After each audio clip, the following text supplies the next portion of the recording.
All right, so I'd like to call to order this meeting, 7 o'clock.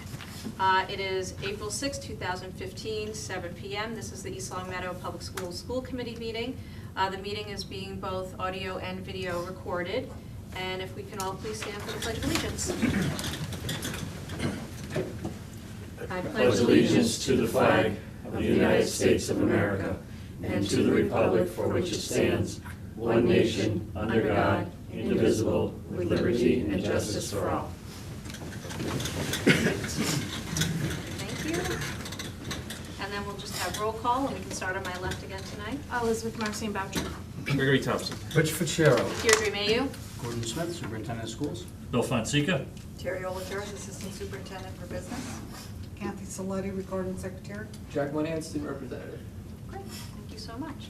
All right, before we move on, we have the approval of some minutes. We have March 23rd, 2015 regular session meeting minutes. I move to approve the March 23rd, 2015 regular session meeting minutes. Okay, motion made. A second. And seconded by Beth. Any further discussion? All those in favor, please say aye. Aye. All those opposed, nay. Carries forward 5-0. And we also have another set of regular session meeting minutes of March 30th, 2015. Move to approve the March 30th, 2015 regular session meeting minutes. Okay, motion made. Second. And seconded by Greg. Any further discussion? Okay, hearing none. All those in favor, please say aye. Aye. Aye. All those opposed, nay. Carries forward 5-0. Thank you. Mr. Chair, just one Yes. point, 5.2.3. We do have to get some information back from the high school principal on the program of studies. We tabled that. Okay. We actually had reached out to them for this meeting, and they need a little more time. So we'll have it back on for a future meeting. All right. So we have committee and subcommittee communications. Beth, if you'd like to start with anything for us. Yes, first I have to say we had a young lady a couple weeks ago come to us. Her name is Emma, and she wanted to make some changes to our lunch menu. Oh, Emma Bedard. Yes, from Emma Maple Shade. Bedard.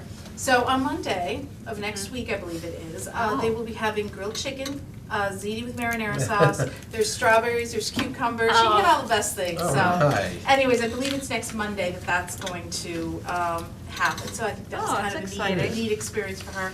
And also the EOPS Golf is going to be on June 1st with a 1 o'clock shotgun start. So you can contact any member if you are interested. Forward sums are greatly appreciated. Thank you. Okay. Greg? I'm all set this evening, thank you. Just two things. I'll let Jack talk more about the assembly today, which was very well attended and came across extremely powerful.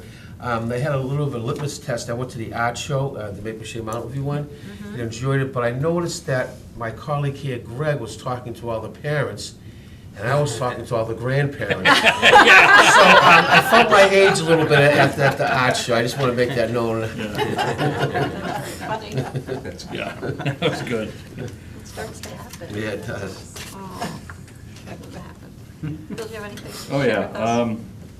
us? CTEC Student of the Month, Networking 1, Jesse Morgan is in the PM program from East Long Meadow. Also, Kevin Jarvis from East Long Meadow in the Early Childhood Education program over at Career Tech won a gold medal in the Early Childhood Education competition. What this is it's a Massachusetts Skills USA annual Western District Leadership and Skills Conference, and we were fortunate enough to have one of our students place in a competition they had locally, moved on to the States, and like I said, he won a gold medal, and he will also be moving on to compete in the State Leadership Conference in Marlborough at the end of this month, the beginning of next month. So Wow. He's going to keep moving up. I've met this individual. He's very talented, working with the early childhood education program over at the Collaborative.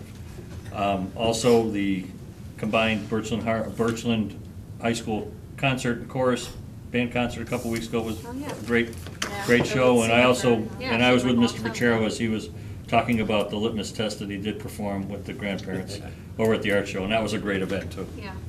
Oh, good. And I'll defer again to Jack as far as this afternoon's program.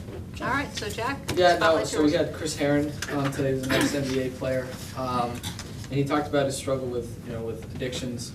And I think that what made him different than most other speakers that we've all had, or assemblies that we've all had, is that he really connected with, I think, us, being that he's from Boston, and he talked about being an 18-year-old kid sitting in the back of an auditorium listening to a 35-year-old guy, just not really paying attention to it, not really thinking it was going to be him.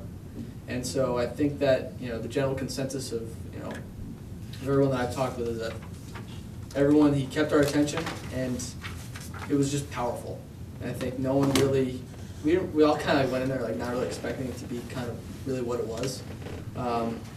So I think that, you know, to the people that really, really needed to hear what he had to say, it was, you know, he really connected to them. And then also just to the general population of teachers and students, he also connected with them. So I think that overall, like, you know, we were saying on our run today that it was by far the best assembly that we've ever seen. So I think that, Good to hear. all in all, from everyone's perspective, that it was fantastic. So, If I could throw one more thing in about this, when the bell went off at 1:45, nobody moved. yeah, He exactly. was still talking and nobody moved. This is something that could have continued on for hours, and he would have held the kids' attention. Wow. It was And the kids really, were very well behaved. You were Yeah. respectful, you Yeah. all sat. Yeah, You were, right. I wouldn't expect any less from our kids. I think sometimes you would think, oh, they're young, they're hoodlums, but they're not. You guys were very, but you were very respectful, and I think that that says a lot, because there were no phones getting pulled out, and there wasn't kids just rustling in their seat. Everybody was, you know. It's a good point. Yeah, Yeah. it was. Oh, good, thank you. And I just have two things I want to add, and one's, sorry that I have to promote myself here, but April 14th is Election Day. My name will be on that ballot, so can't believe it's already been 3 years, so going for that next Yeah. term, I know, right? Your opponent's not allowed to do that. Oh, right. That's right. I know. And then just a reminder that on April 21st is the town budget Oh, good hearing point. at 7 PM. So I know we don't have another meeting until after that, so I wanted to at least get that out on air, and we'll be having a little bit of that this evening, but. Yes, um, budget presentation. Just make note of that date, so the 14th and the 21st, two important dates coming up. You should go vote. You should go If you're vote. running against, you should go vote. Oh, we should mention, since you brought up the election, Mhm. the charter, Charter Commission. Charter charter commission Commission. was Oh, on the Bill should- ballot as well. Bill, do you want to speak to that? Because I know Yeah. you're on the ballot as well. for that. There will be a ballot question, and there will be the opportunity to elect 9 members to a charter commission, which will be charged with the task of reviewing the form of town government we currently have and recommending changes. The timeline is somewhere between 12 and 18 months that a recommendation must be made. The recommendation will be, there'll be several public hearings, there'll be plenty of public input taken on this, and this will all go back to a future ballot box. It will not be voted at town meeting, it will be a general it will be on an annual town ballot question with any recommended changes that we come up with. Right. So, it's quite an endeavor, and I'm looking forward to it. I'm looking forward to working with the other individuals on the commission. Yeah, so it's an exciting day next week. Yeah. Okay, so we'll move on. Anyone else? Good. All right, so at this point, this would be the opportunity for visitors to address the committee. However, seeing none, we will move on, and we are coming down to 5.1.1, the East Long Meadow Public School budget presentation. Okay, in your package, you have a copy of this. It's also on the 3 screens above us. And also in your packet, you have spreadsheets that break this down even further by the numbers. And certainly we can answer questions around that as well as we go through. Great. So this gives us an opportunity to look at the budget as a whole.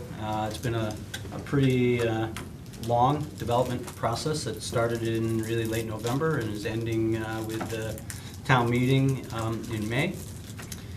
One of the things we kept at the forefront of all this were not only our SMART goals, but also the fact that we're really focusing in on 21st century skills, and that's not just at the high school, that's at all grade levels. We want to provide opportunity for our students throughout all the grades to develop critical thinking, problem solving, collaborating, or the ability to collaborate, not only with peers, but also with their teachers, and then communicating effectively in both a written and oral format. Those are skills that will certainly enable our students to go beyond high school and get into not only higher education, but hopefully the work world and career. It goes without saying, but I say it every year, that the school system's budget is probably the most strategic factor to impact all of our students and helps us get to our goals while also helping our students reach their full potential. Just to give you an idea, East Long Meadow has always been a community that supports education, and I try to give you a snapshot in this presentation of where they've been the last 5 years. 2011, as you see, 5 years ago, going into 2016, we were at a 0.7% increase. All of these have been increases to the budget from the previous year. When it's 0.7 and 1%, it gets a little tight when you're looking at costs that may also be increasing. However, the town continues to support us, and that's the only way we can continue to have success with our students. That's a good point. Just to break it down a little bit further, if you look at per pupil spending, these are the 7 LPVC districts of the state at the bottom. Basically, you see that with a little bit of a dip in some cases for school systems from FY 2012 to FY 2013, all came back in FY 2014, which is the last published year per pupil expenditure on DESI's website. And you can see that East Long Meadow has pretty consistently added to their per pupil expenditure. All of us in Western Mass here are below the state average, but not by much. State average at the bottom there, per pupil expenditures, $14,546, I believe. So what does that do if we're investing in our students? Well, one of the things that we've seen over the last few budget years is that we're consistently scoring well on ELA state assessments, as well as common assessments and interim assessments that they see during the school year. We had a focus about 3 years ago that has continued with us as we got into developing common assessments on helping our students answer open response questions, and we've seen that yield results on the state assessment at all grade levels. This year, one of the noted areas of improvement was that our science scores across the grade levels improved. Math scores improved at specific grade levels. However, we know that that is an area of focus, as you've seen in presentations previously in the year. By the time our students get to high school and then finish up their 4 years of high school, we're seeing last year's stats, if we look at those just as a recent benchmark, 85% of our class of Where 2014. did that stat come from? Because we've always been well over 90%. That's coming off our profile. Really? Mhm. Okay, thank you. Yep. Last year, I think we were at 90, you're right. Class of 2013, class of 2014, 85%. 221 students took advanced placement exams, which I think that was a higher number than the previous year. And we are trying to push our students into the honors courses, to challenge themselves with honor courses and AP courses. Graduation rate remains high, 97.4 graduating in 4 years. It goes up even a little bit more if you look at a 5-year result. I didn't put that in there because we'd like our students to graduate in 4. So we'd like to see that go higher. And our dropout rate remains low at 0.5%. That's very We'd like to see that go even lower, but we'll take it anything below 1%. So, in essence, students are supported here throughout their years, and they remain to finish. That's why I did mention that 5-year, because we do have students who come back, and the percentage of graduation then rises. It's all right, as long as they come back. Right. So, you know, because you've been in all the discussions, the budget development process goes basically from late November through to town meeting. And there were many more early on in the discussions, requests and thoughts and items that we felt could push us and all our programs even further. However, what we've always also tried to do, and certainly you all take the lead in this, is we try to work very closely with the town and make sure that we're being fiscally responsible. So what you're going to see over the next few slides are our priority budget requests, if you will, to take us into the FY 2016 fiscal year. So the first one is we have a program that we had developed at Meadowbrook first. Probably we had students originally in out-of-district placements, but as we started to have more students who had similar needs, we developed this program at Meadowbrook. It's an intensive special needs program. It's thriving at Meadowbrook. as students were ready to transition to Maple Shade, we developed the program there. It continues to thrive at Maple Shade, so we have students at Meadowbrook in this program and at Maple Shade in this program. And next year will be the first year where students, a decent number of students will be transitioning to Birchland Park. So we needed to add and expand that program and build on the success. And so a severe special needs teacher at Birchland became a priority for the district, really. We also wanted to build on our coaching model success. I know that's a lot of information in there, so I'll just summarize it quickly. 4 years ago, we went to a coaching model, and we hired 2 coaches, a math coach and an ELA coach. And when I talk about coaches, I'm talking about individuals who have been trained within those specific content areas and really help our teachers and our administrators and the whole school, if you will, focus in on the content area and see how we can improve. So over the last 4 years, we've revamped our literacy block at the elementary level. We've focused in on at the middle school and then district-wide on open response questions. And we've seen results, some of which I showed in the first few slides, from these endeavors. Just looking at the coaches that we have now, and now we have 2 coaches at the middle school who are our first academic coaches. Then we have a shared coach who goes between Maple Shade and Mountain View, our 2, 3 through 5 schools. And then we have, and that's a literacy coach or an ELA coach. And then we have a literacy coach at Meadowbrook, our youngest grade levels. And we're seeing some good results with this.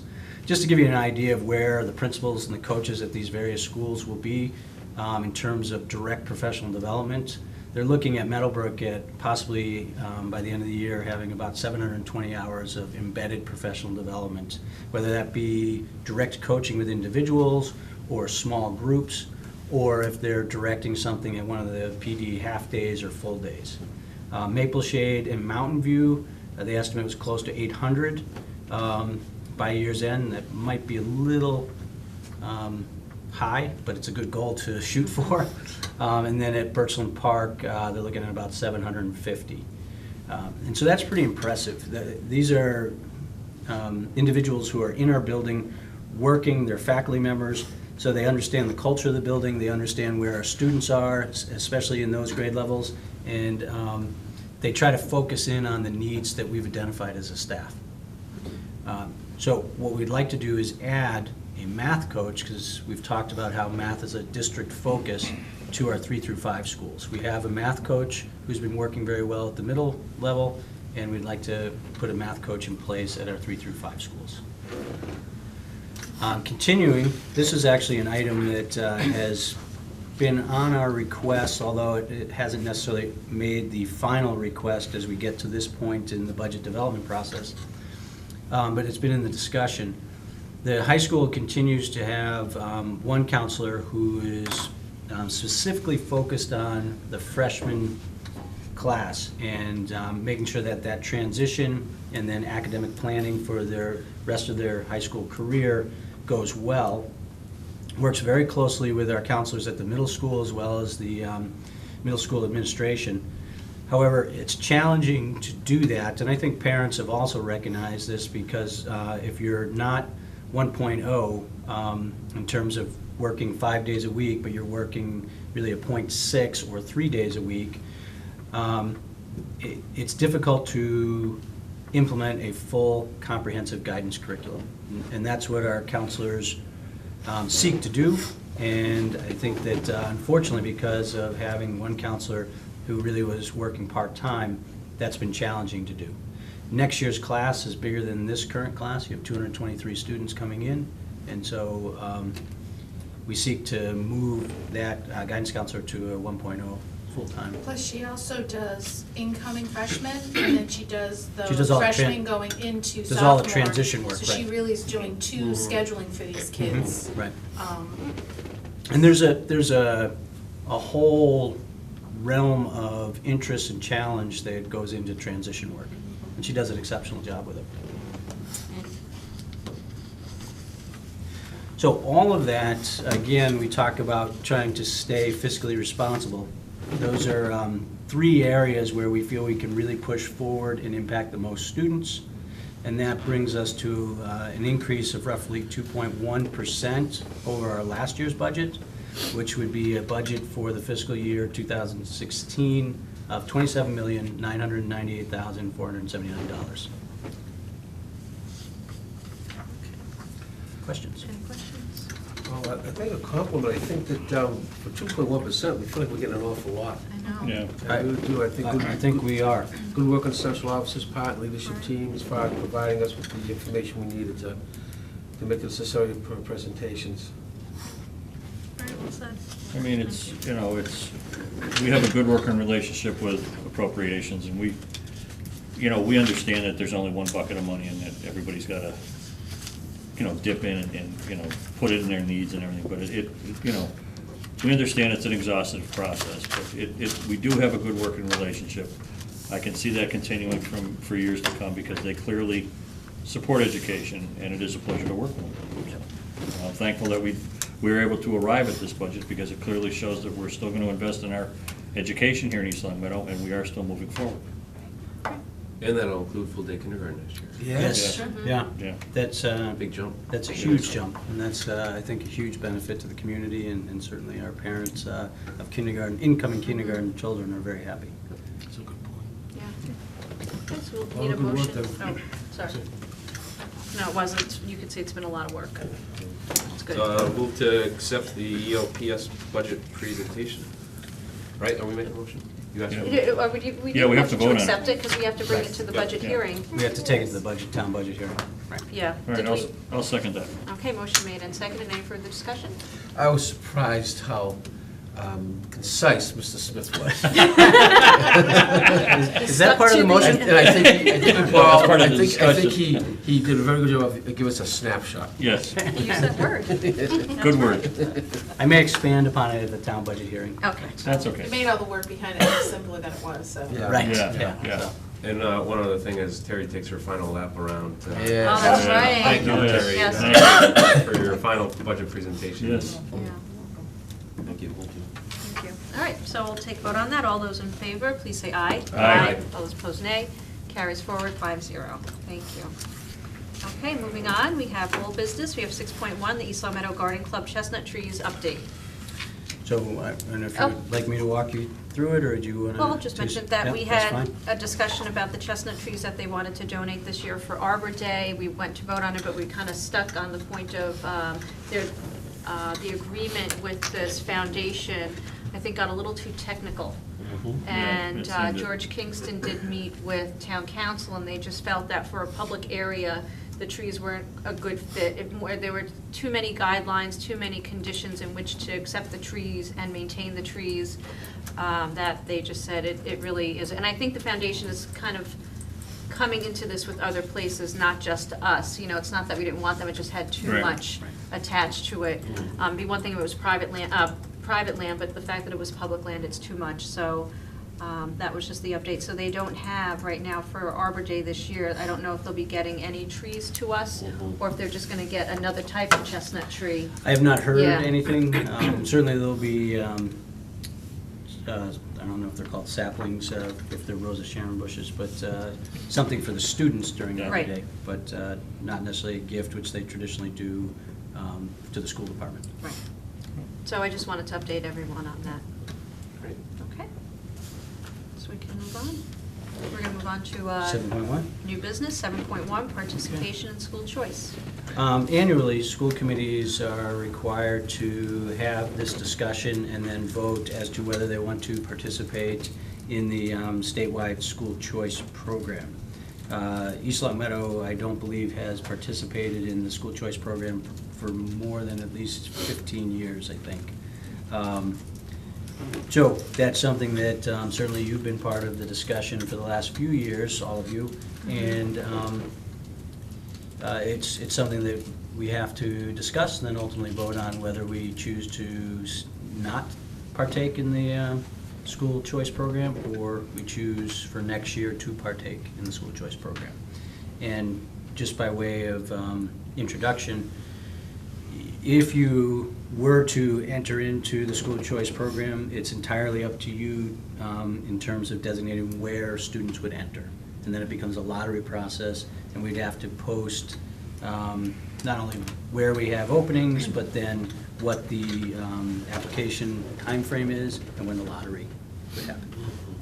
How does that get posted, just out of curiosity? We would do it in the Reminder, the Republican, and maybe Oh, okay. some of the television news outlets. Okay.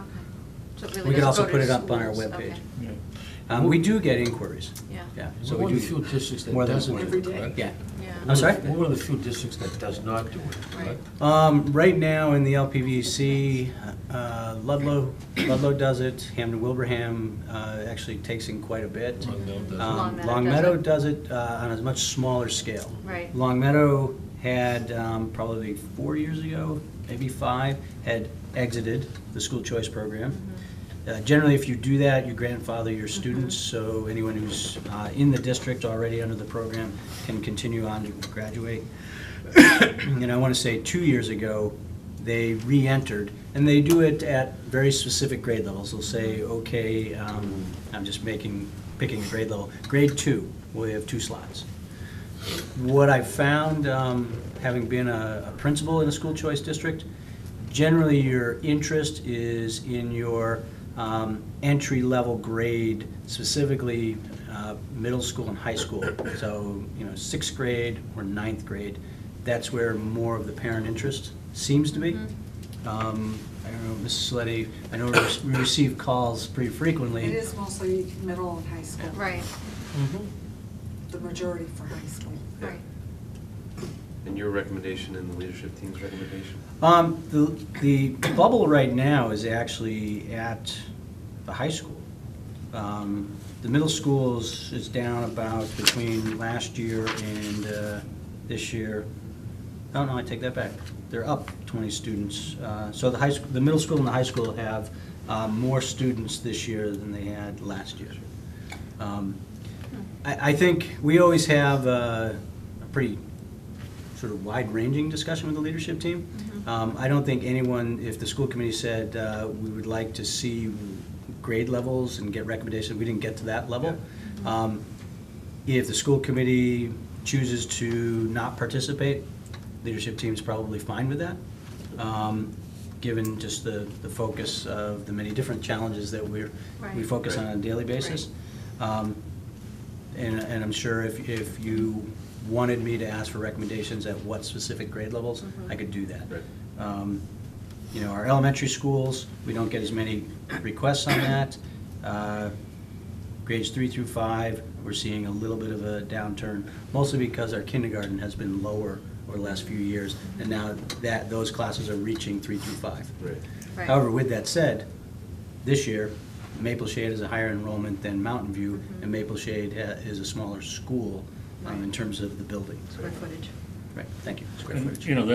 that leads to where I always get concerned, because it seems like if we're gonna get parents moving into town, it's the entry levels, it's the middle school and the high school. So I get concerned about class size. That seems to be on a consistent level to begin with. I don't wanna put any more pressure on growing class sizes because we decide to participate in school choice, and then all of a sudden, something happens over the summer where we get additional students, families moving into town.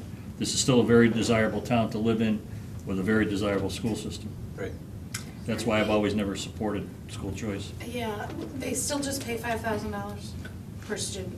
Oh, the reimbursement from the It's state? Yeah. actually, the money follows from the district, and I think it's right around 5,000. Yeah, it's not, it doesn't equal. I know that it doesn't, when they say 13,000 per student, I know it doesn't equate like that, because you're Yeah, talking you all don't- you don't get the expenses, Right. full. You don't get the including, full- but I mean, yeah. yeah, that just seems like it's been the same for how long? Yes. Yeah, that's never changed. As long So- as we can It's remember. been in Yeah. existence, I think. Yeah. Yeah, so I think for me, they would need to rethink that. I would have to see a drastic reduction in number of students we have, because I know Right. some of our classrooms are already overcrowded. You talk about it at the high school, especially where the kids are crammed, sitting on radiators and, Yeah. Yeah.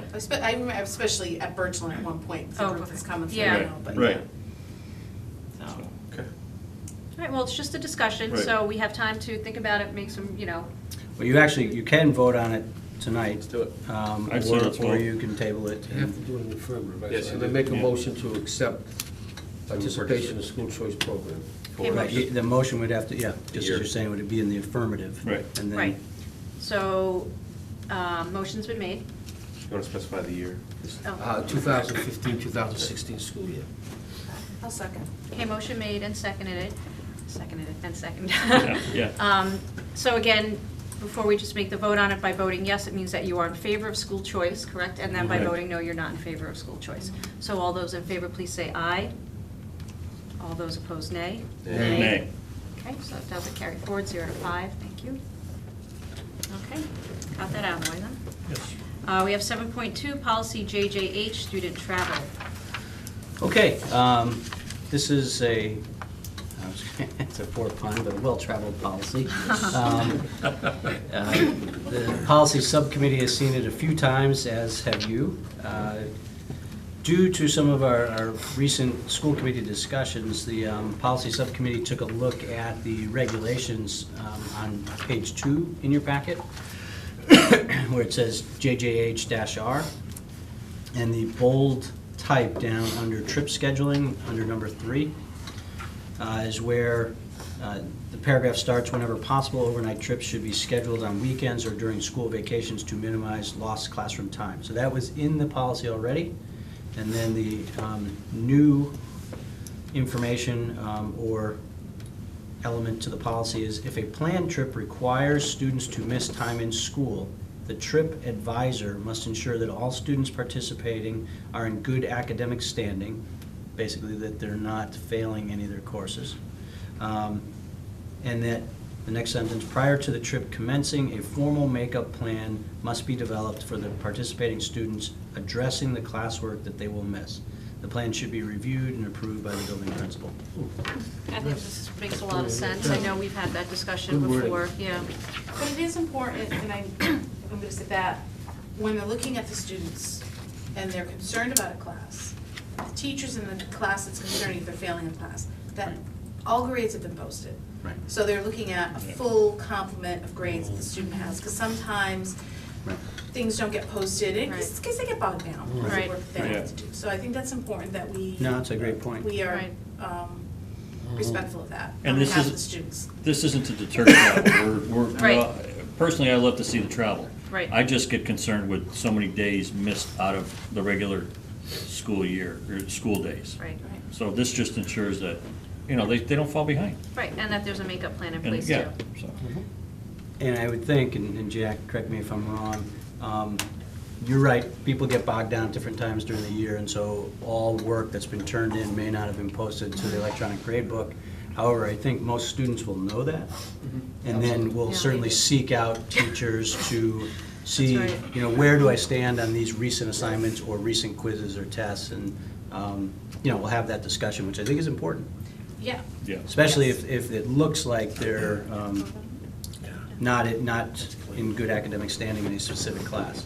Because hopefully that work then boosts them up. Right. But it also gets teacher and student talking, so it's a good thing. It is. Right. What are we voting on? Is it JJH-R or JJH?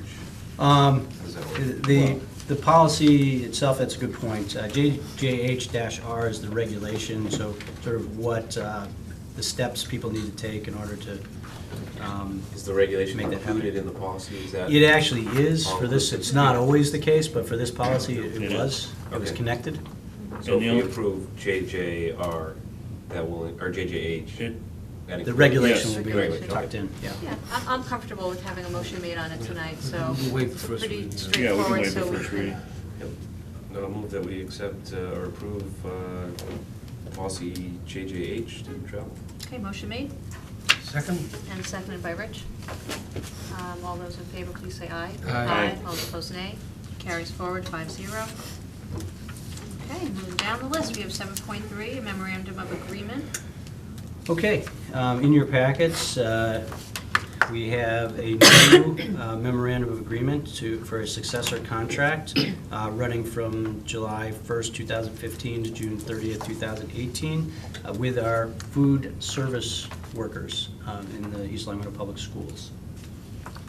Okay, So I move that we approve the memorandum of agreement with the Eastern Middle School Committee and Eastern Middle School's Food and Commercial Workers Association.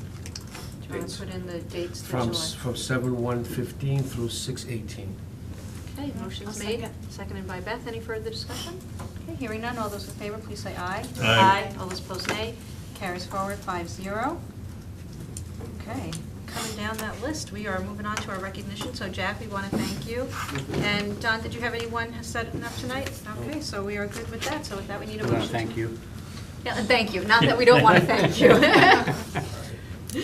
So we just need a motion to adjourn. So moved. Oh, motion made Second. and seconded by Bill. There we go. Any further discussion on anything? Just remember those dates coming up in April. That's right. All right, so all those in favor, please say aye. Aye. All those opposed, nay. Carries forward 5-0. With that, have a great evening. Thank you. There you go.